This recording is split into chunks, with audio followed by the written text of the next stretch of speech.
بہت سی چیزیں ہیں جو ہمیں سمجھ میں نہیں آتی، ہم بھی پوچھتے ہیں، آپ بھی دریافت کیجئے، لیکن اگر یہی زبان اور یہی طرز مخاطب ہے تو پھر ہم معذور ہیں، اور نہ سنا جائے نہ آئندہ ان چیزوں میں پڑھا جائے۔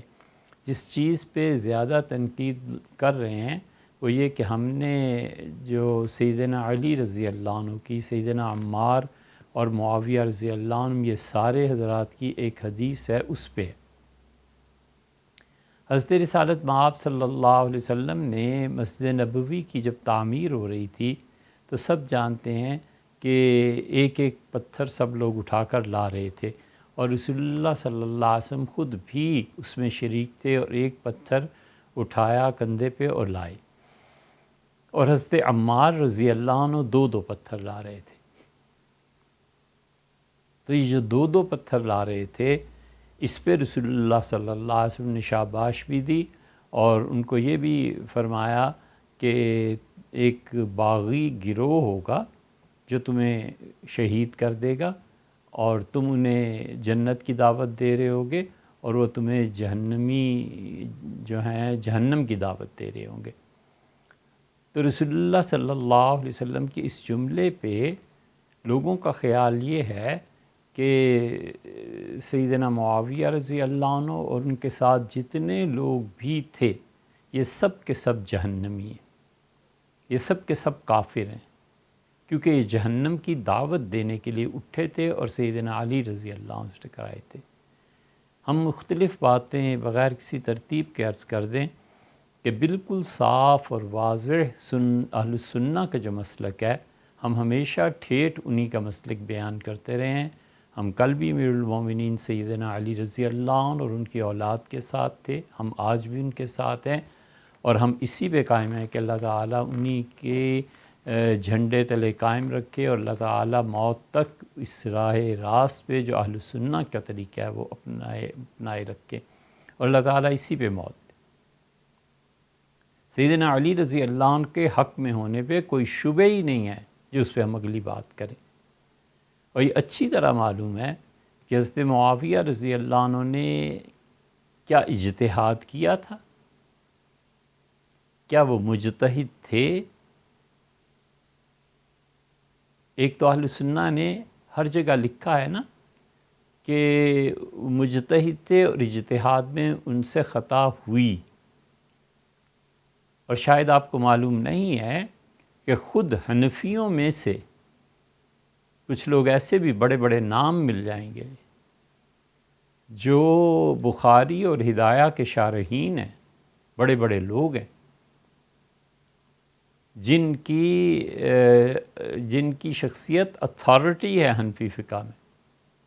ہمیں سب معلوم ہے کہ انہوں نے حضرت معاویہ رضی اللہ عنہ کو مجتہد ماننے سے ہی انکار کر دیا ہے، ان کا وہ کہاں سے مجتہد آئے؟ اس سب چیزوں کے باوجود، حضرت عمار رضی اللہ عنہ کی شہادت کے باوجود، ہم سرے سے اس بحث کا دروازہ کھولنا ہی نہیں چاہتے، کیونکہ لوگوں کی زبان درازی ہوگی اور معاویہ رضی اللہ عنہ کی صحابیت کا کوئی شرف باقی نہیں رہنے دیا جائے گا۔ ابھی 2-3 دن پہلے دنیا کے ایک بہت بڑے عالم دین، جن کے ہزاروں نہیں لاکھوں پیروکار ہیں اور ہمیشہ انہیں سنتے ہیں، ان کے ایک بہت ہی محترم نائب نے ان کی تقریر بھجوائی۔ ہم تو حیران رہ گئے اسے سن کے کہ انہوں نے بٹوین دا لائنز حضرت معاویہ رضی اللہ عنہ کو اور ان کے ماننے والوں کو کافر قرار دیا ہے۔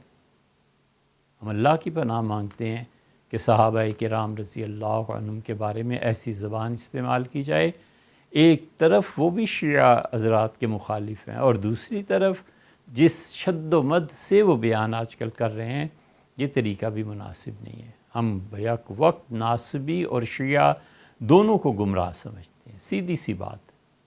اہل تشیع کی بہت سی چیزیں ہیں جہاں وہ ہمیں گمراہ سمجھتے ہیں، ہم انہیں گمراہ سمجھتے ہیں، اور نواصب کی بہت سی چیزیں ایسی ہیں جس پر ناصبیوں کو ہم گمراہ سمجھتے ہیں اور وہ ہمیں گمراہ سمجھتے ہیں۔ نواسب اور ناسبیت صرف اس کا نام نہیں ہے کہ وہ حضرت معاویہ رضی اللہ عنہ کی تعریف کرتے ہیں اور معاویہ رضی اللہ عنہ کو امیر المومنین سیدنا علی رضی اللہ عنہ پہ ترجیح دیتے ہیں. یہ ناسبیت پھر آگے چلتی ہے. جب وہ اس میدان سے اتر کر پھر حدیث پہ آتے ہیں تو حدیثیں تو اس کے خلاف ہیں، پھر وہ حدیث کا انکار کرتے ہیں. پھر وہ ام المومنین حضرت عائشہ رضی اللہ عنہ کی تزویج کے وقت عمر کیا تھی، پھر اس کا انکار کرتے ہیں.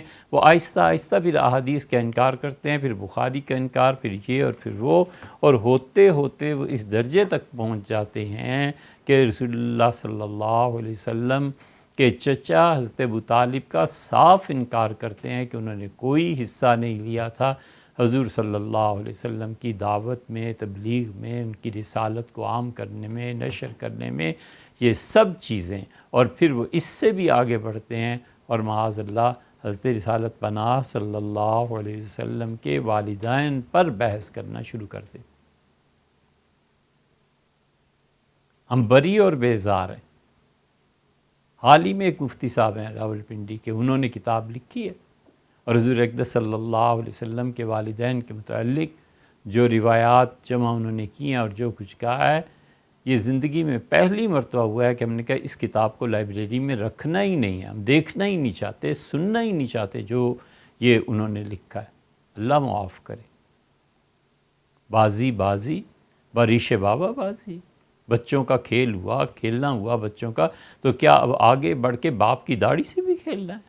حضور اقدس صلی اللہ علیہ وسلم پہ بھی تنقید کرنی ہے، ان کے والدین، ان کے چچا، ان کے نواسے، یہ سب لوگ ایسے ہیں جن میں یقیناً فرق ہے مراتب کے اعتبار سے، لیکن اس کا مطلب نہیں ہے کہ کسی ادنا سے ادنا چیز کی نسبت جو حضور صلی اللہ علیہ وسلم سے قائم ہے ہم اس کی بے اکرامی کریں، توہین کریں. ہم قطعاً اس روش کو ناپسند کرتے ہیں، نہ اس پہ چلتے ہیں. اب حضرت عمار رضی اللہ عنہ کا ذکر کیجئے، ان کا ذکر کیجئے، پیچھے امیر المومنین سیدنا علی رضی اللہ عنہ کا، اس خانوادے کا، اس گھرانے کا، ہم ان کے غلاموں کے غلام. لیکن اس کا مطلب یہ تو نہیں ہے کہ ہم ان کا نام لے کے اور یہاں حضرت معاویہ رضی اللہ عنہ وغیرہ وغیرہ جو حضرات بھی تھے ان کو کافر قرار دینے لگے، ان کو مرتد قرار دینے لگے، ان کو بے ادب قرار دینے لگے. ہم نے ترجمہ یہ کیا تھا کہ حضور اقدس صلی اللہ علیہ وسلم نے فرمایا کہ عمار کو وہ گروہ قتل کرے گا جو باغی ہوگا. ہمیں معلوم ہے حضرت معاویہ رضی اللہ عنہ کو کس نے باغی لکھا ہے، ٹھیک ہے، اور اس کے باوجود یہ باغی کے لفظ کا ترجمہ مسئلہ کیا ہے. اس دن ایک طرف سیدنا علی رضی اللہ عنہ تھے جو یقیناً حق پہ تھے، ایک ان کے خلاف بغاوت ہوئی تھی، بغاوت سیدنا علی رضی اللہ عنہ کے خلاف حضرت معاویہ رضی اللہ عنہ نے کی تھی، لیکن وہ بغاوت حضرت علی رضی اللہ عنہ کی حیات طیبہ تک رہی ہے. ان کی شہادت، پھر حضرت حسن رضی اللہ عنہ کا حکومت کو ان کے حوالے کر دینا، پھر کون سی بغاوت رہی تھی؟ اور ترجمہ ہم باغی کا باغی سے کر دیتے. کس صحابی رضی اللہ عنہ کے بارے میں رسول اللہ صلی اللہ علیہ وسلم نے کیا حدیث بیان کیا، وہ سیدھے سادھے پھر ترجمے کریں تو کون کہاں پہنچے گا؟ حضرت ابوذر رضی اللہ عنہ سے نہیں کہا تھا کہ انک امرؤ فیک امر الجاہلیہ، ابوذر تم ایسے آدمی ہو جس میں اب تک کفر کی بو پائی جاتی. تو سیدنا ابوذر رضی اللہ عنہ کو کافر کہنا ہے؟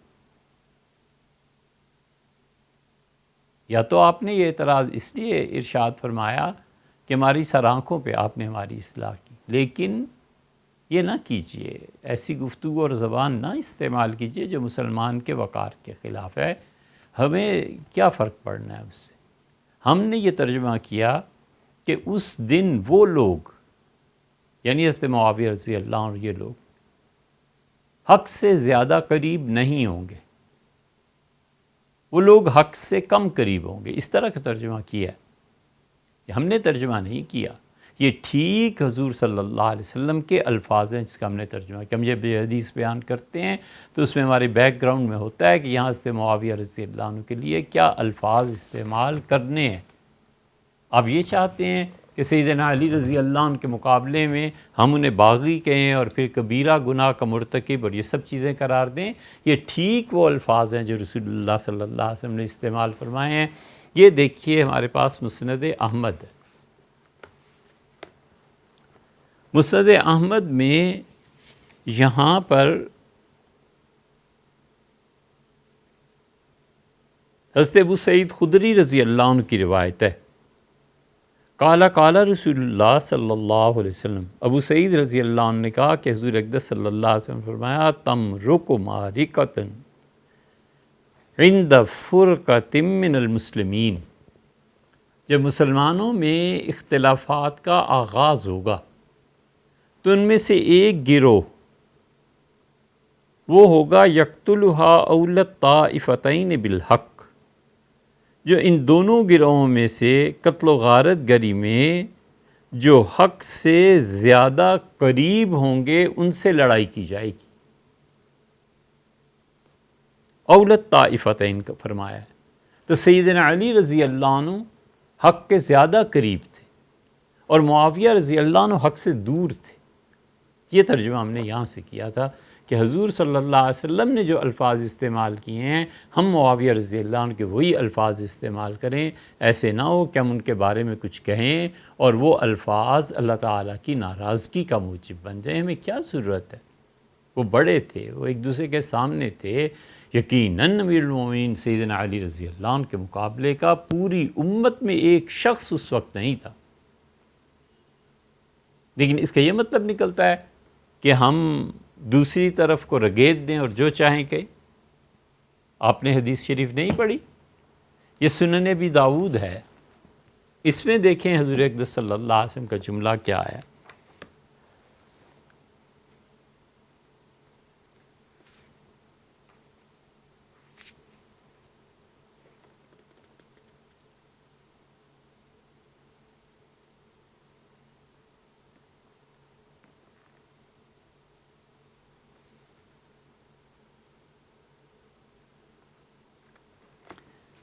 اس میں آیا ہے حضرت ابو سعید رضی اللہ عنہ کی یہی روایت کہ حضور اقدس صلی اللہ علیہ وسلم نے فرمایا کہ تمرق مارقۃ عند فرقۃ من المسلمین، جب مسلمانوں کا اختلاف چلے گا، شروع ہوگا، تو ان میں سے ایک گروہ قتل کرے گا اور وہ ایک گروہ جو ہے وہ حق سے زیادہ قریب ہوگا۔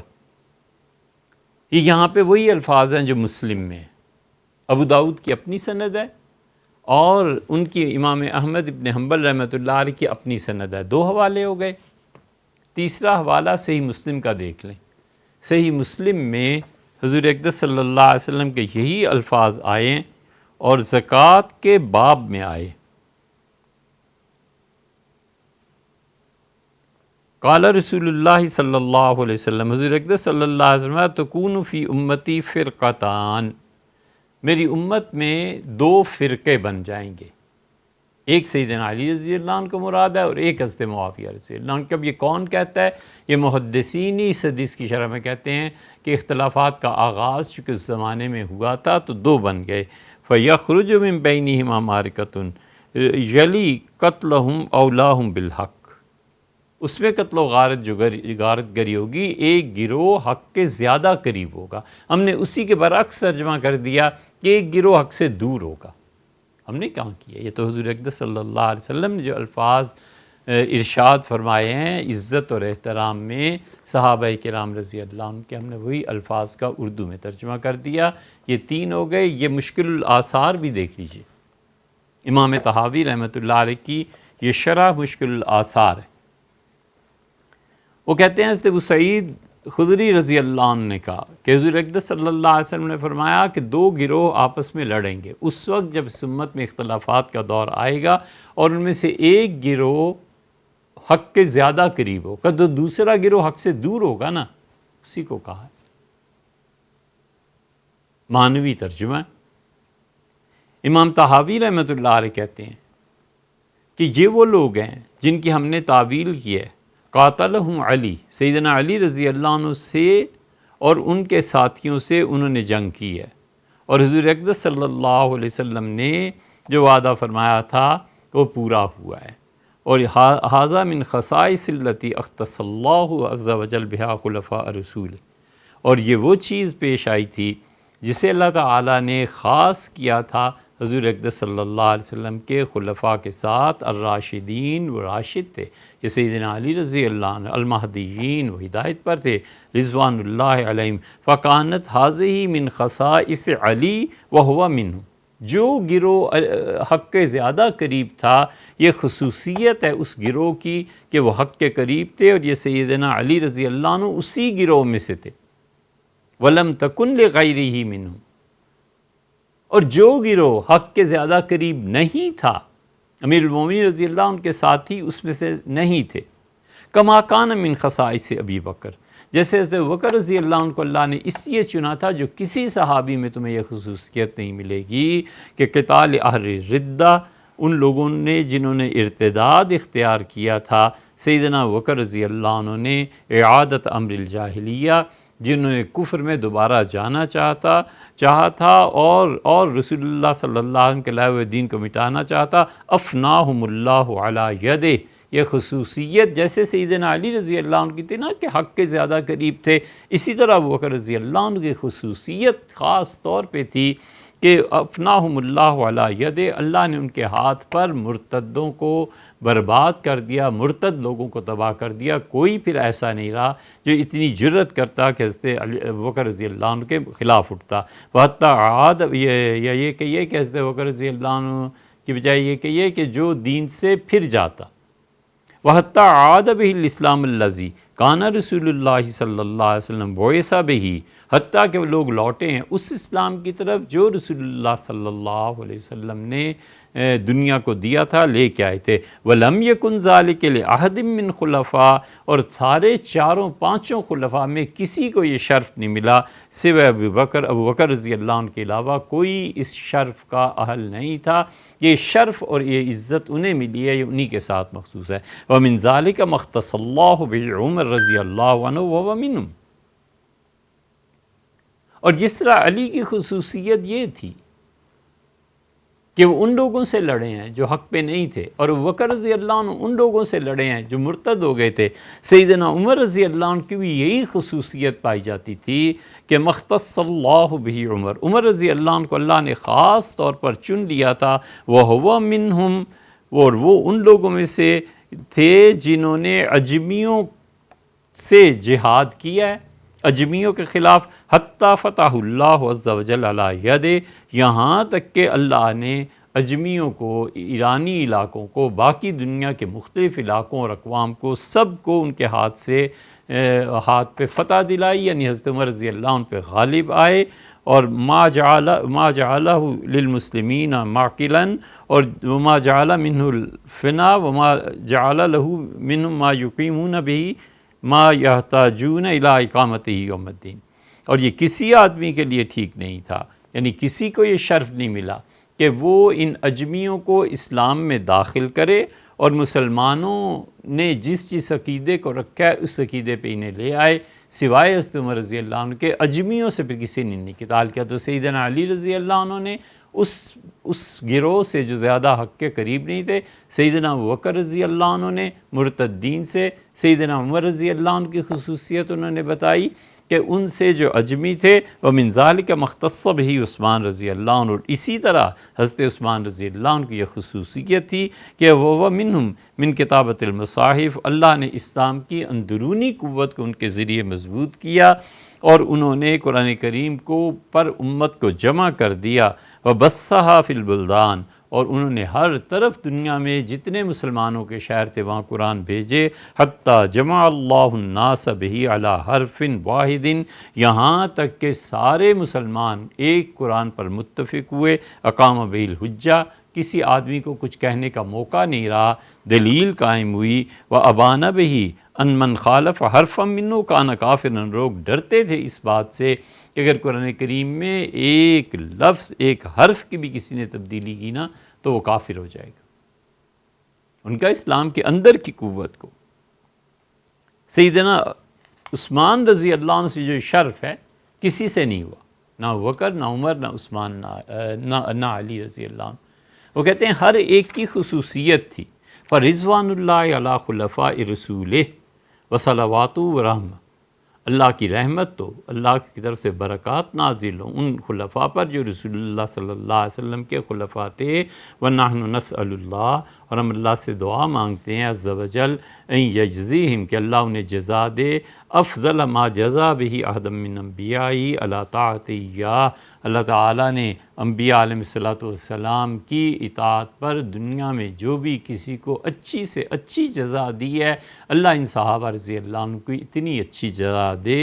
اور ولم یجعل فی قلوبنا غلا لاحد منہم، اور جس نے حضور اقدس صلی اللہ علیہ وسلم کی زیارت کی ہے اور اسی پہ اس کا انتقال ہوا ہے، اللہ ان میں سے کسی ایک شخص کی نفرت، اس کے متعلق توہین آمیز چیز ہمارے دلوں میں نہ رہنے دے۔ ہم بھی یہی کہتے ہیں، اور اس میں معاویہ رضی اللہ عنہ شامل ہے، باوجود اس کے کہ پھر وہی ترجمہ کریں، وہ اس دن حق سے دور تھے، اور سیدنا علی رضی اللہ عنہ تھے جو حق سے قریب تھے۔ وَلَا لِمَنْ سَوَاهُمْ مِنْ صَحَابَةِ نَبِيِّهِ، اور اللہ تعالیٰ حضور اقدس صلی اللہ علیہ وسلم کے صحابہ کرام رضی اللہ عنہم جو تھے ان کے متعلق کوئی چیز ہمارے دل میں نہ رکھے۔ واللہ عز وجل نسألہ التوفیق، ہم اللہ سے توفیق مانگتے ہیں کہ خدا ان سب کے بارے میں ہمارے دل کو پاک رکھے۔ یہ آپ دیکھ لیں، حضور صلی اللہ علیہ وسلم فرما رہے ہیں کہ کون حق سے زیادہ قریب ہوگا اور کون حق سے زیادہ دور ہوگا، یہ انہی کا ترجمہ تھا جو کیا۔ ایک اور سوال جس کو شد و مت سے بہت جگہ سے آ رہی ہے کہ حضرت مہدی کا زمانہ قریب آ گیا، اور حضرت مہدی آ رہے ہیں، بس ایک آدھ سال میں آ جائیں گے، 2 سال میں آ جائیں گے، اور کتابیں تقسیم ہو رہی ہیں، اور کیا کیا مصیبت پڑی ہوئی ہے۔ ہم نے کئی مرتبہ عرض کیا کہ مسئلہ کیا ہے، امام مہدی آئیں یا نہ آئیں، ہمارا اس سے کیا تعلق ہے؟ ہمارا عقیدہ ہے یقیناً وہ آئیں گے، ہم اہل سنہ میں سے ہیں، ہمارے نزدیک سیدنا مہدی رضی اللہ عنہ علیہ السلام کا آنا برحق ہے، یہ ہمارے عقیدے کا حصہ ہے، اور جس شخص کا یہ عقیدہ نہیں ہے حضرت مہدی کے متعلق، ہم اسے گمراہ جانتے ہیں۔ ہمارے فقہا نے تو کفر تک کا فتویٰ دیا ہے، وہ کہتے ہیں کہ حدیث کے تواتر کا انکار ہے۔ تواتر جو ہوتا ہے وہ 4 طرح سے ہوتا ہے، انور شاہ صاحب رحمۃ اللہ علیہ نے 4 قسمیں لکھی ہیں، اسے پڑھ لینا چاہیے حضرت انور شاہ صاحب رحمۃ اللہ علیہ کے ہاں۔ حضرت مہدی کا انکار کرنا، یہ احادیث جو متواتر چلی آ رہی ہیں ان کا انکار کرنا ہے۔ فقہا اس بات کو لکھتے ہیں کہ ڈر ہے کہ وہ شخص کفر میں مبتلا نہ ہو جائے۔ عبد القادر کی کتاب پڑھیے، الفرق بین الفرق، سب مانتے ہیں۔ حضرت مجدد الفسانی رحمۃ اللہ علیہ جتنے بڑے صوفی تھے، فقہ میں بھی ان کا کچھ کم مقام نہیں تھا۔ یہ تو مکتوبات شریف پڑھیں تو پتہ چلتا ہے کہ کیسی کیسی دقیق باتیں، کیسے کیسے پیچیدہ مسائل پہ حضرت رحمۃ اللہ علیہ رائے دیتے ہیں۔ شاہ ولی اللہ محدث دہلوی رحمۃ اللہ علیہ کو پڑھیں، ان سب کو پڑھیں۔ پڑھتے کیوں نہیں؟ مطالعہ کیوں نہیں کرتے؟ یہ جو درس و ارشاد اور فتویٰ کی جو مسند مل جاتی ہے نا، اس کے لیے بہت گہرا علم، بہت وسیع علم اور اللہ کا خوف درکار ہے۔ اس ترازو پہ خود کو تولتے رہنا چاہیے، اور جو مسئلہ نہ پتہ ہو نہیں بولنا چاہیے۔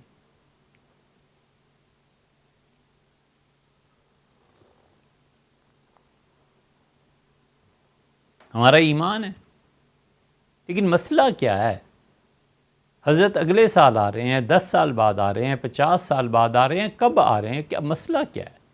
جب بھی آئیں، ہمیں اپنا کام کرنا چاہیے، ہمیں اپنے ادارے بنانے چاہیے۔ عالم اسلام پہ جو کڑا وقت آیا ہوا ہے، اس کا ہمیں سوچنا چاہیے۔ سیدنا مسیح علیہ السلام بھی آئیں گے، اب ان کے انتظار میں کام چھوڑ دیں، ان کے انتظار میں باطل کو باطل نہ کہیں، حق کو حق نہ کہیں۔ اقامت دین کے لیے، اقامت حق کے لیے ہم بولیں بھی نہیں، دل میں برا بھی نہ مانیں کہ ٹھیک ہے اب حضرت مہدی اور عیسیٰ علیہ السلام آئیں گے تو اللہ کو کیا جواب دینا ہے؟ آئیں گے، یقیناً آئیں گے، ہمارا ایمان اور عقیدہ ہے، مگر اس سے بحث کیا ہے کہ سالوں کا تعین کرو؟ ایسے نہیں ہے میرے بھیا. اسپین جب غرق ہو رہا تھا نا تو اس وقت اسپین کے صوفیہ گلیوں میں جا جا کر دیکھتے تھے کہ حضرت مہدی آ رہے ہیں، کوئی نہیں آئے. حضور اقدس صلی اللہ علیہ وسلم نے حضرت مہدی کے لیے جو علامات بتائی ہیں وہ اب تک پوری نہیں ہوئی. آخر کس غرض سے اس بحث کو چڑھا جاتا ہے؟ حضرت تھانوی نور اللہ مرکزو کو پڑھ لیجئے. حضرت تھانوی رحمۃ اللہ علیہ نے خود فرمایا کہ میں اپنے پیر و مرشد حضرت حاجی امداد اللہ صاحب مہاجر مکی رحمۃ اللہ علیہ کے پاس بیٹھا ہوا تھا. اس وقت پورا عالم اسلام غلامی میں تھا. کہنے کو ہی صحیح، لیکن جس طرح سے اس وقت کفر کی طاقتیں غالب تھیں، اب وہ بظاہر صورتحال نہیں رہی، اور مسلمانوں کے کتنے ہی ممالک آزاد ہو گئے. اس وقت یہ آزادی بھی میسر نہیں تھی. تو لوگ اس تلاش میں تھے کہ حضرت مہدی آئیں، اور پورے عالم اسلام میں حضرت مہدی کی تلاش تھی کہ اب تو مسلمانوں کا بیڑا غرق ہو گیا، اب حضرت مہدی آ کے چھڑائیں گے. اس اثناء میں جو دو بہت بڑے واقعات پیش آئے ہیں وہ یہ کہ جن لوگوں کی حدیث پہ حضرت مہدی کے متعلق احادیث پہ نظر تھی، جب مرزا غلام احمد قادیانی نے دعویٰ کیا کہ میں مہدی ہوں تو اہل حدیث حضرات کی اور دیوبندی حضرات کے بہت سے پڑھے لکھوں کا ادھر کو جھکاؤ ہو گیا اور وہ مرزائی ہو گئے، مرتد ہو گئے. انہوں نے کہا بس حضرت مہدی تو اب آ گئے، اور غلام احمد قادیانی کو انہوں نے مانا. اور غلام احمد قادیانی نے جب مہدی ہونے کا دعویٰ کیا تو عالم اسلام کے حالات ہی ایسے تھے، لوگ اس کی تلاش میں تھے، لوگ اس گمراہی میں پڑ گئے. اور دوسری طرف حضرت تھانوی رحمۃ اللہ نے لکھا کہ یہ حال تھا کہ اس آدمی نے آ کے کہا تو میں نے حضرت سے عرض کیا کہ میں حضرت مہدی سے کی خدمت میں حاضر ہوا ہوں. تو حضرت نے بہت خوشی سے اجازت دی. میں گیا تو مالکی مسلح پہ ایک آدمی بیٹھا ہوا تھا، تو میں ملا تو میں نے ان سے پوچھا کہ آپ مہدی ہیں؟ تو انہوں نے کہا میں مہدی نہیں ہوں، مہدی کا نائب ہوں. یہ ہر زمانے میں ہوتا رہا ہے، اور لوگ نہیں جانتے کہ حضور اقدس صلی اللہ علیہ وسلم نے ہی فرمایا ابن ماجہ وغیرہ کی روایت میں کہ حضرت مہدی جب آئیں گے تو اس وقت امت کے بہترین افراد بیت اللہ شریف میں بیٹھے ہوئے ہوں گے اور اس انتظار میں ہوں گے کہ حضرت مہدی کب آئیں گے. تو آسمان سے آواز دی جائے گی کہ اللہ کے خلیفہ مہدی یہ ہیں، ان کے ہاتھ پہ بیعت کرو. تو جو امت کے سب سے اچھے لوگ ہیں ان کے سامنے حضرت مہدی طواف کریں، انہیں نہیں پتہ چل رہا. اور جھوٹ کوئی ایک گپ ہو تو بتائیں نا، جھوٹ پہ جھوٹ کہ ہمارے حضرت نے حضرت مہدی کو دیکھا ہے حرم میں، وہ 12 سال کے بچے تھے، نماز پڑھ رہے تھے، ہمارے حضرت نے ان کا سایہ دیکھا. کہاں سے تمہارے حضرت نے پہچان لیا کہ وہ مہدی ہیں؟ وہ تو اپنے اس مقام پر، اور رسول اللہ صلی اللہ علیہ وسلم نے فرمایا ایک ہی رات میں مہدی کو اللہ اتنے بڑے مقامات سے گزارے گا کہ صبح ہوتے ہوتے وہ مہدی بن چکے ہوں گے. کس نے دیکھا ہے؟ کہاں دیکھا ہے؟ ذرا خدا کا خوف نہیں ہے، تمہیں جھوٹ بکتے ہو. حضرت رسالت پناہ صلی اللہ علیہ وسلم نے فرمایا عراق، اس پہ سینکشنز لگیں گی. جابر ابن عبداللہ رضی اللہ عنہ کی روایت آتی ہے، یہ ہم نے کئی جگہ بیان کیا ہے. اتنی بڑی بڑی باتیں جابر رضی اللہ عنہ خود سے نہیں کہہ سکتے. انہوں نے کہا عراق پہ پابندیاں لگیں گی. روات کہتے ہیں ہم نے عرض کیا کہ کدھر سے؟ ان کا من قبل روم، عیسائی دنیا میں مل کے عراق کا بائیکاٹ کریں گے. درہم ولا کفیز، ایک روٹی کا ٹکڑا اور ایک پائی پیسہ عراق نہیں پہنچے گا. ثم یاتی بالشام، پھر ارشاد فرمایا شام والوں کی سختی آئے گی. پھر فرمایا مصر والوں کی یہ سختی آئے گی. مصر کو ایک درہم اور ایک روٹی کا ٹکڑا نہیں پہنچے گا. عراق امریکہ کو اب تک، یا جن قوتوں نے حملہ کیا تھا اب تک ہضم نہیں ہوا، وہ واپس چلے گئے. بظاہر مسلمانوں کی اپنی حکومت آ گئی، وہ تو مٹ جائے گا. عراق، اردن، شام، یہ سب علاقے ختم ہو کے یہ گریٹر اسرائیل بن جائے گا، اور اسرائیلی چلیں گے یہودی اور وہ پہنچیں گے اس جگہ تک جہاں سے حضور اقدس صلی اللہ علیہ وسلم نے انہیں نکالا تھا، اور اللہ تعالیٰ نے قرآن کریم میں سورہ حشر کے آغاز میں فرمایا ہے کہ یہ پہلی جلا وطنی ہے۔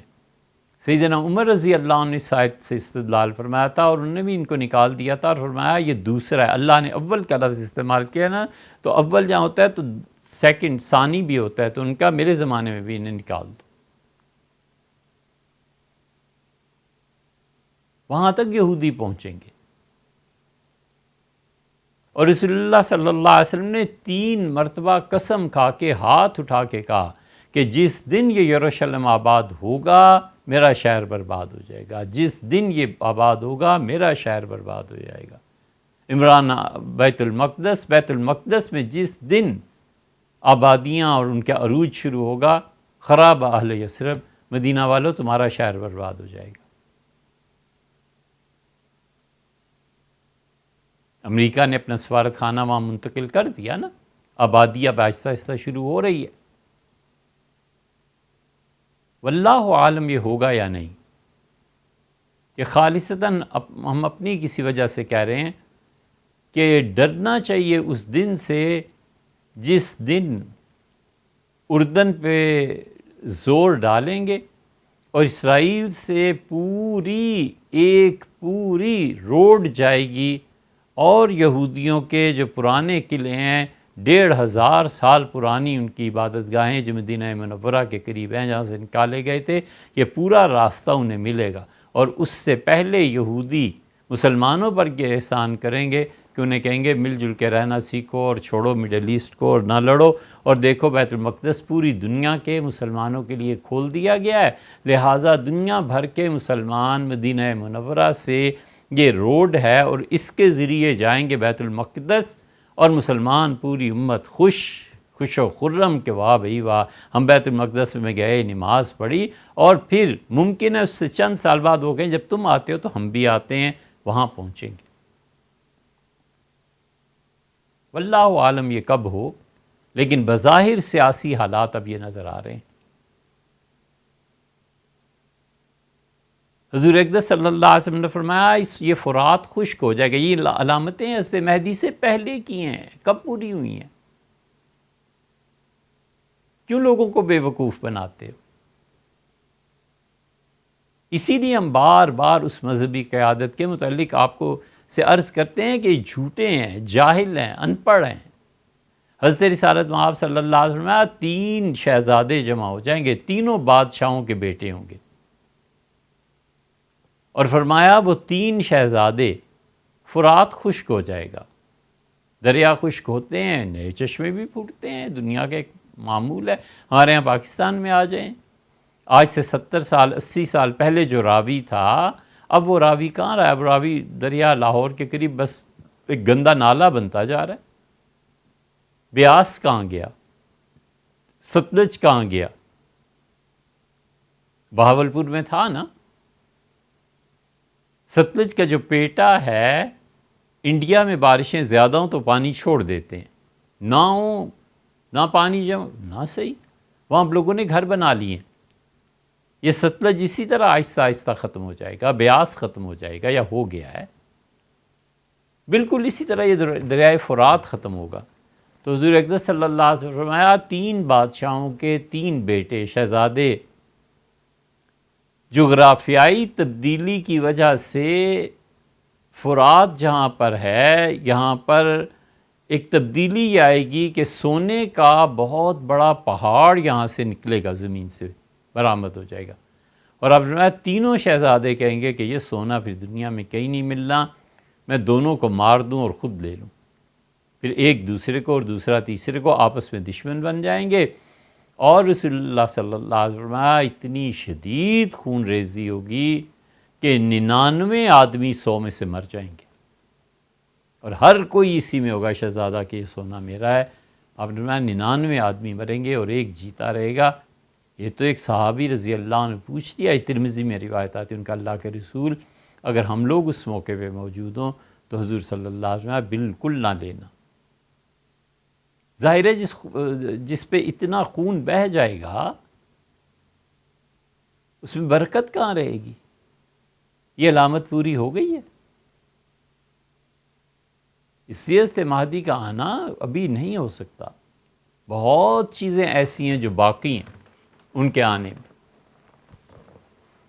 پھر دلیل کیا لکھ کے بھیجی ہے کہ حضرت دانیال علیہ السلام کی تختیاں جو تھیں نا وہ مل گئی تھیں انہیں، اور یہودیوں کی ریاست کے قیام کے 50 سال بعد امام مہدی کا ظہور ہوگا۔ اب اسرائیل تو پھر یہودیوں کی مرکزی حکومت قائم ہو گئی تھی 1948 میں، 50 سال پورے ہو گئے تھے 98 میں۔ اب اس کی بھی تعویل کی ہے کہ چونکہ یونائٹڈ نیشنز نے اسرائیل کو تسلیم نہیں کیا تھا اس لیے 50 سال پورے، وہ ہوا 1974 میں، تو 1974 سے پھر 50 سال آگے لگاؤ، تو اس کے نتیجے میں سن 2024 میں حضرت مہدی کا ظہور ہو جائے گا۔ حضرت دانیال کی تختیاں کہاں ہیں، اس کی تعریف کہاں ہوئی ہے، یہودیوں نے جو کچھ کہا ہے وہ کیا وحی الہی ہے؟ یقینی طور پہ امر قطعی ہے کہ اللہ نے حضرت دانیال علیہ السلام کو یہ تختیاں دی تھی۔ ایک اور دلیل دیتے ہیں کہ حضرت مہدی تشریف لا رہے ہیں کہ نسائی کی روایت میں آیا ہے کہ خراسان اور مغربی پاکستان میں یہ لوگ یہاں سے داخل ہوں گے اور یہاں سے پھر آگے جہاد شروع ہوگا، لہٰذا افواج پاکستان حضرت مہدی کی افواج ہیں۔ یہ بھی دلیل ہے۔ ان گل دیگر بے شگفت، یہ نیا ایک پھول کھلا ہے، اور مالا کنڈ سے چلیں گے مسلمان، اور پھر دنیا میں خلافت آ جائے گی، یہ ہو جائے گا، وہ ہو جائے گا۔ حضور اقدس صلی اللہ علیہ وسلم کے زمانے میں جو خراسان تھا وہ کہاں ہے؟ تو آپ ثابت کرتے ہیں کھینچ تان کر کے ادھر سے آئیں گے اور کالے جھنڈے اور کالی پگڑیاں اور وہ جا کے حضرت مہدی سے ملیں گے، یہ تو ہوگا نا۔ اگر فرض کر لیں تو یہ ممالک مٹ جائیں گے، حدیں ختم ہو جائیں گی۔ ترکی صحیح روایت میں مسلم وغیرہ میں آیا، حضور اقدس صلی اللہ علیہ وسلم استنبول کے دروازے پر جنگ ہو رہی ہوگی اور خبر اڑے گی، اور پھر تحقیق کے لیے 12 آدمیوں کو بھیجا جائے گا کہ کیا تبدیلی آئی ہے۔ اب میں اللہ کی قسم ان 12 گھڑ سواروں کے نام جانتا ہوں، ان کے باپوں کے نام جانتا ہوں، ان گھوڑوں کا رنگ میں جانتا ہوں۔ کیسے یہ ہوگا؟ اللہ ہی بہتر جانتا ہے۔ ہوگا صحیح اس لیے کہ حدیث سے ثابت ہے، حضور اقدس صلی اللہ علیہ وسلم نے فرمایا وہ تو ہونا ہی ہونا ہے۔ لیکن یہ جدید تہذیب جدھر جا رہی ہے، آپ خود فیصلہ فرمائیں۔ ایک طرف یہ آتا ہے کہ حضور اقدس صلی اللہ علیہ وسلم عیسیٰ علیہ السلام خطبہ دیں گے اور پوری دنیا میں سنا جائے گا۔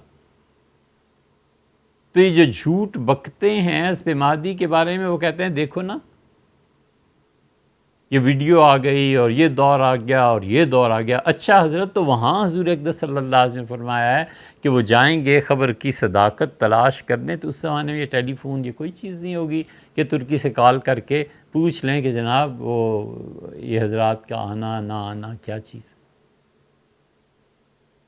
یہی وہ نکتہ ہے جس پہ قادیانیت آئی ہے۔ ہم کہتے ہیں حضور اقدس صلی اللہ علیہ وسلم جو فرمایا ہے اور ہماری سمجھ میں نہیں آتا، چھوڑ دو اس کو۔ اب ایک آدمی کہتا ہے جی استنبول سے جو فرمایا تھا کہ سعودیہ جائیں گے، تو اصل میں گھوڑے فرمایا کیونکہ لوگ سمجھ نہیں سکتے تھے، ٹینک جائیں گے۔ ایک کہتا ہے کہ آرمی کی گاڑیاں جائیں گی۔ بھئی حضور صلی اللہ علیہ وسلم نے نیزے کے متعلق فرمایا کہ اس نیزے سے لڑائی ہوگی، دجال گدھے پہ آئے گا۔ اب گدھے سے آپ کی کیا مراد ہے؟ نیزے سے کیسے لڑائی ہوگی؟ ہماری سمجھ میں فی الحال نہیں آتا، ہم اسے چھوڑ دیں۔ ہم کیوں حضور اقدس صلی اللہ علیہ وسلم کی باتوں کی وہ تعبیرات کرنا چاہتے ہیں جو ہمارے باطل کو مدد دے اور قوت دے؟ یہ وہ چیز ہے جو قادیانی کرتے ہیں۔ اللہ نے فرمایا وَإِذَا الْعِشَارُ عُطِّلَتْ، اور جب 10 مہینے کی پورے بچے جن کے جسم میں وجود پکڑ چکے ہیں بیکار کر دی جائیں گی۔ قیامت کا جب منظر آئے گا تو وہ اونٹنیاں جنہوں نے بچے صبح یا شام کو جنم دینے ہیں پاگل ہو کے بھاگ پڑیں گی اور بچے ضائع ہو جائیں گے۔ قادیانیوں نے اس کو کیا کیا ہے؟ انہوں نے کہا اس کا مطلب حضور صلی اللہ علیہ وسلم کا یہ ہے کہ ٹرین چلے گی۔ وَإِذَا الْعِشَارُ عُطِّلَتْ، ان کی کتابوں میں دیکھ لو، وہ اس قسم کی تعبیر۔ مرزا غلام احمد قادیانی سے کہا گیا کہ جناب والا حضور اقدس صلی اللہ علیہ وسلم فرمایا تھا سیدنا مسیح علیہ السلام کے جسم پہ 2 چادریں ہوں گی اور زرد رنگ کی ہوں گی۔ اس نے کہا میرے جسم پہ، یہ اس کے مفتی نے اس سے سکھائی تھی تعبیر۔ اس نے کہا میرے جسم پہ 2 زرد چادریں ہیں، ایک نیچے کی چادر دیکھو تو مجھے ڈائبٹیز ہو گئی ہے، پیشاب بہت آتا ہے، وہ بھی پیلا ہے، یہ چادر ہی تو ہے، اور اوپر کی چادر دیکھنی ہو تو بلغم بہت آتا ہے، یہ حضور صلی اللہ علیہ وسلم آتا ہے بلغم اور پیشاب کے متعلق۔ ذکر سے بھی کراہت آتی ہے، یہ انہوں نے تعویل کی نا۔ اسی طرح حضرت مہدی کی روایات، حضرت سیدنا مسیح علیہ السلام کی روایات نہ چھیڑیں انہیں۔ وہ دور آئے گا، اس دور کے مسلمان دیکھ لیں گے کہ حضور اقدس صلی اللہ علیہ وسلم نے جو ارشاد فرمایا تھا، کیا ایٹم چلنے میں دنیا میں اس کے بعد کوئی نئی نسل شروع ہوئی ہے کہ اب انہوں نے گھوڑوں سے اور وہ ان سے جہاد، یا یہ کہ رسول اللہ صلی اللہ علیہ وسلم نے لوگوں کو سمجھانے کے لیے اسی زمانے کی چیزوں کا نام لیا تھا اور اصل میں آپ کی مراد کچھ اور تھی۔ خدا کا خوف چاہیے، ایسے نہ ہو کہ قیامت میں اللہ پوچھے کہ ان کی تو مراد یہ تھی، تم اپنے پاس سے ٹینک اور توپیں بتا رہے تھے، تم کیوں اس میں دخل دے رہے تھے؟ حضرت رسالت مآب صلی اللہ علیہ وسلم کی باتوں کی تعبیرات سمجھنا یہ کوئی ہر آدمی کا کام بھی نہیں ہوتا۔ ایک اور صاحب نے استدلال کیا کہ حضرت مہدی آ رہے ہیں، انہوں نے کہا کہ کرونا کا ڈرامہ 2024 میں ختم ہو جائے گا تو حضرت مہدی آئیں گے۔ بھی کرونا کا حضرت مہدی سے کیا تعلق ہے؟ آپ نے دونوں چیزوں کو کیسے جوڑ دیا؟ یہ ایسے ہی ہے جیسے اب کوئی دعویٰ کرے اور وہ کہے کہ چائنا کا گوادر میں پاکستان کے ساتھ جو پروگرام بن رہا ہے، جس سال یہ پورا ہو گیا نا، اس سال کے آخر پہ 25 دسمبر کو دجال دنیا میں آ جائے گا۔ اب بھلا بتاؤ، اس چائنا کے معاہدے کا اور 25 دسمبر کو دجال آ جائے گا، اس کا کوئی تعلق ہے آپس میں؟ ان قصے کہانیوں میں دلچسپی کیوں ہے؟ اپنے مدرسے بناتے نہیں، اسکول نہیں بناتے، کالج یونیورسٹیز نہیں بناتے۔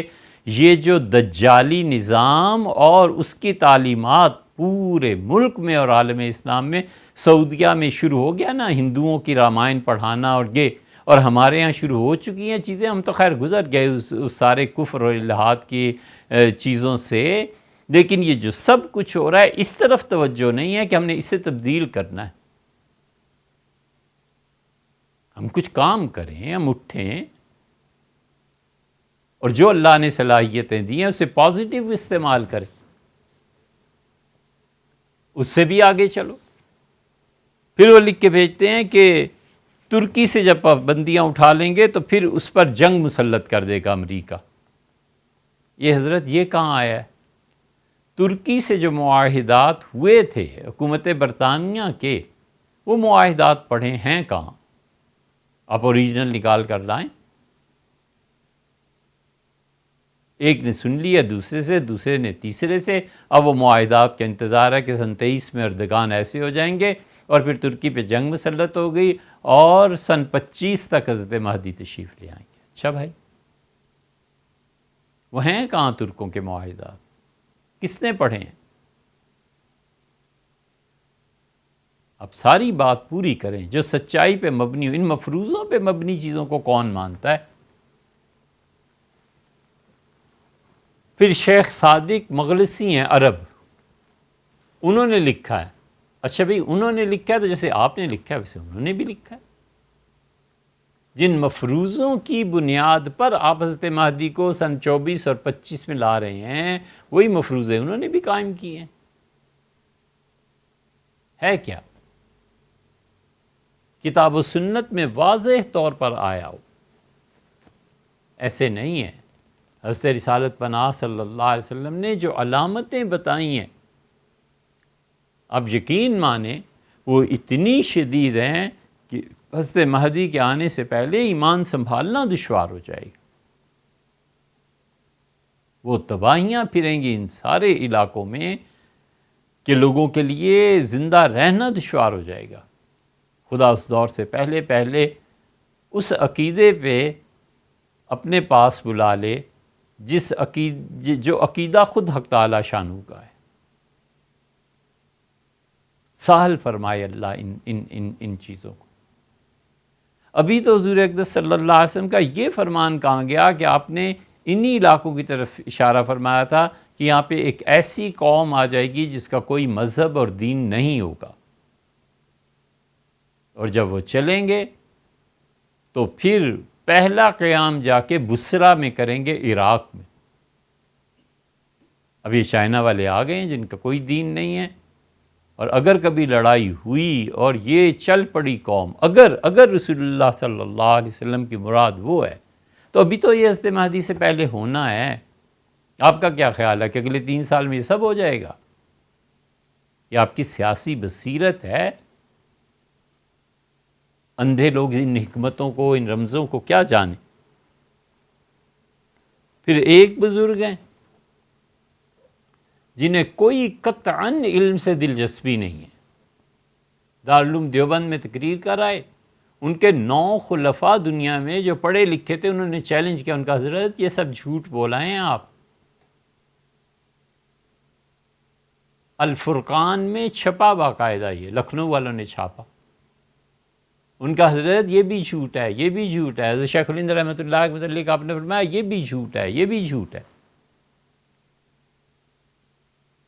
گپی، جھوٹے اور ان پڑھ، 40 جلدوں میں ایک کتاب ان کی آئی ہے۔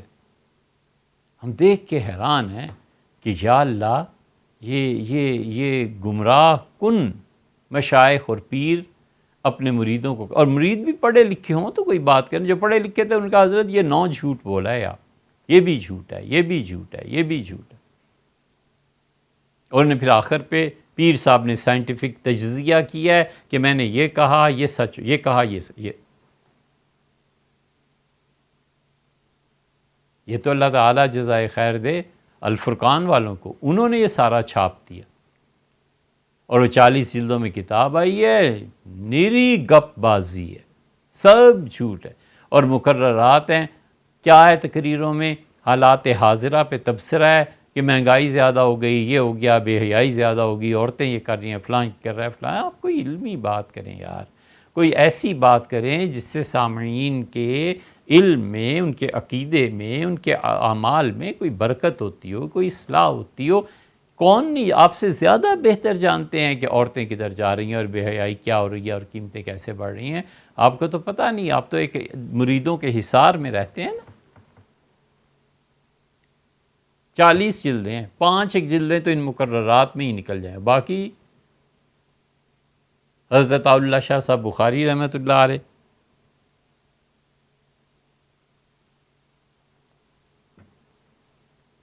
تاریخ نے جن ناموں کو محفوظ رکھا ہے ہندوستان سے آزادی میں، انہیں بہت بڑا نام حضرت رحمۃ اللہ علیہ کا۔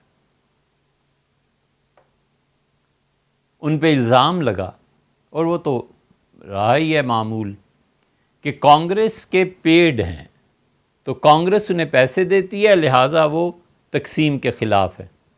حضرت ملتان آ گئے تو ڈپٹی کمشنر نے پیغام بھجوایا، وہ حضرت رحمۃ اللہ علیہ کا معتقد تھا، تو اس نے پیغام بھجوایا کہ حضرت حاضر ہونا چاہتا ہوں، تو آئے وہ۔ حضرت رحمۃ اللہ نے فرمایا کہ بھئی آج تک تو یہی دیکھا تھا کہ ہمیں ملنے کے لیے سمن دے کے بلاتے تھے، جیل ڈال دیتے تھے، یا پہلے آدمی ہیں جو ملنے کے لیے تشریف لائے ہیں سرکاری افسر ہو کے۔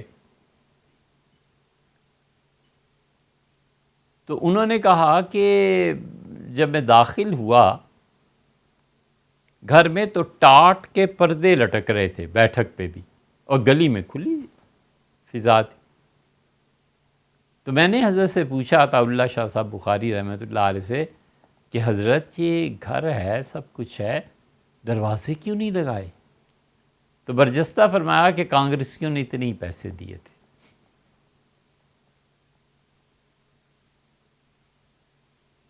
یہ جو پیر صاحب ہیں انہوں نے ہی لکھا ہے، اس میں پڑھا۔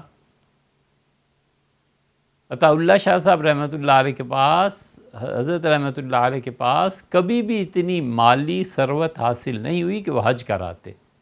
پیر صاحب ڈنکے کی چوٹ حاضر ہوئے مدینہ منورہ، حضرت شاہ صاحب بخاری رحمۃ اللہ علیہ، اور جا کے روضہ مبارک پہ کہا کہ السلام علیکم یا جدی، میرے نانا آپ پہ اللہ کی سلامتی ہو۔ حضور اقدس صلی اللہ علیہ وسلم نے قبر شریف سے جواب دیا اور کہا کہ وعلیکم السلام یا ولدی، میرے بیٹے تم پہ بھی اللہ کی سلامتی۔ حضور اقدس صلی اللہ علیہ وسلم کی آواز کا سننا اور قبر مبارک سے آواز کا آنا کوئی چھوٹی بات ہے؟ اور سب جھوٹ، وہ بیچارے جا ہی نہیں سکے، سب جھوٹ۔ اب کون کہے کہ حضرت کس سن میں گئے تھے، آپ لوگوں کو کیا بتا رہے ہیں؟ جھوٹ اور ظلم، یہ دونوں چیزیں جتنی اب اس امت میں عام ہوئی ہیں، اور تیسرے اس امت کا انقطاع رسول اللہ صلی اللہ علیہ وسلم سے 1500 سال کی تاریخ میں کبھی نہیں ہوا۔ یہ امت کبھی اتنی نالائق اور بے وفا نہیں نکلی جتنی اب یہ رسول اللہ صلی اللہ علیہ وسلم بے وفائی ہے، اور نبی کریم صلی اللہ علیہ وسلم سے انقطاع ہے، ٹوٹ گئے۔ اور کبھی جھوٹ اتنا امت میں عام نہیں ہوا، کبھی ظلم اتنا عام نہیں ہوا جتنا اب ہو رہا ہے۔ تو حضرت مہدی کے بارے میں بہت چیزیں، ہر کوئی اپنی اپنی چیزیں لکھتا ہے، اور ہندوستانی کے ایک عالم، اب کیا نام لوں، انہوں نے کہا کہ 15واں پارہ اللہ تعالیٰ نے موسیٰ اور خضر علیہ السلام کا ذکر کیا ہے، تو اس کا مطلب یہ ہے کہ دجال کا فتنہ 16ویں صدی سے پہلے ختم ہو جائے گا، یعنی 50-55 سال، ان سالوں میں پوری دنیا میں اتنی چینجز آئیں گی کہ دجال بھی آ کے نبٹ جائے گا، مہدی بھی آ کے تشریف لے جائیں گے دنیا سے، سیدنا مسیح علیہ السلام تشریف لائیں گے، دنیا سے چلے جائیں گے، اور اس کے بعد جو 16واں پارہ شروع ہوتا ہے اسے قرآن کریم میں، اس سے پتہ چلتا ہے کہ جب 1400 مکمل ہو گئے، 1500 مکمل ہو جائیں گے 51 سال میں، اور اب آگے جو آئے گا وہ عروج ہوگا اس امت کا۔ بالکل ایسے ہی ہے جیسے امریکہ سے کئی مرتبہ یہ موصول ہوا کہ 9/11 جو ہے وہ سورہ توبہ کی فلاں جگہ کی آیت سے ثابت ہوتا ہے۔ یہ تمہیں پہلے کیوں نہیں پتہ چلا 1500 سال میں کہ 9/11 آ رہا ہے؟ کسی نے سورہ توبہ نہیں پڑھی تھی؟ نہ کرے۔ کتاب و سنت میں جو پیشن گوئیاں آئی ہیں نا، اور خاص طور پہ رسول اللہ صلی اللہ علیہ وسلم کے متعلق جھوٹ بولنا، یہ بہت بڑے گناہوں میں سے ایک گناہ ہے۔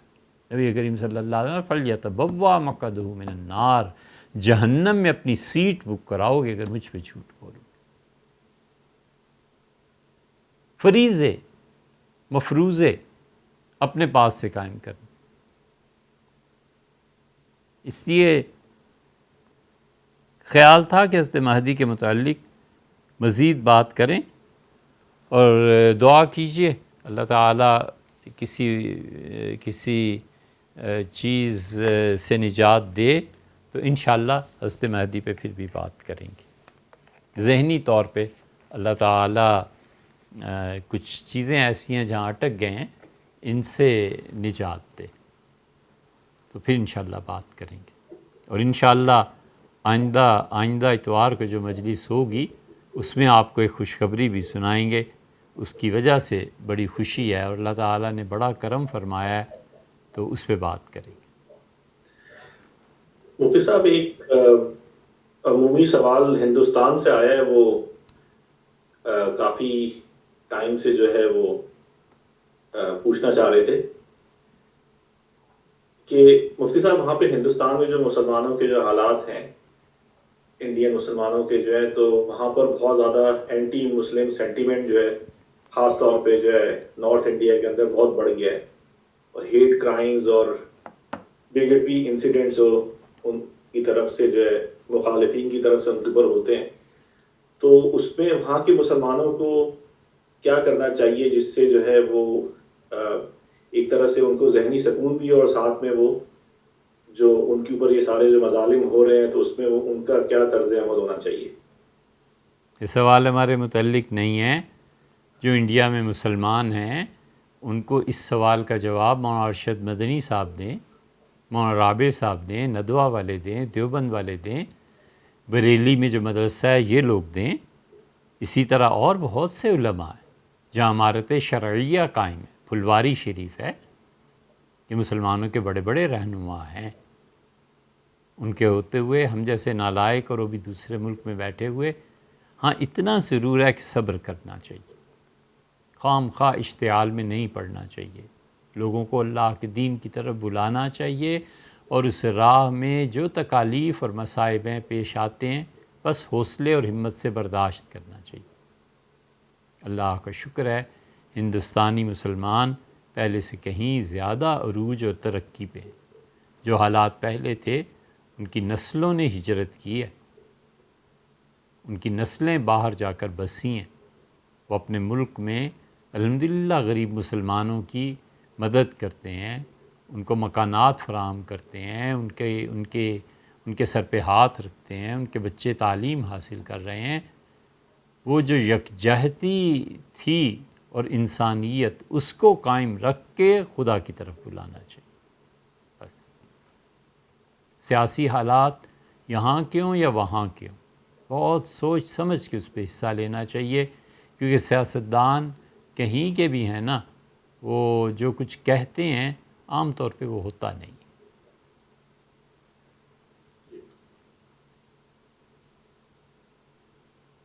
صاحب 1 گھنٹہ ہو گیا ہے تو انشاءاللہ آئندہ انشاءاللہ. بہت شکریہ آپ کا، آپ نے سنا. امید یہی ہے کہ ہم انشاءاللہ آئندہ ہفتے حضرت مہدی کے متعلق عرض کریں گے، اور ایک حضرت زینب رضی اللہ عنہ کا قضیہ ام المومنین رضی اللہ عنہ کا، وہ بھی انشاءاللہ عرض کریں گے آپ سے. السلام علیکم.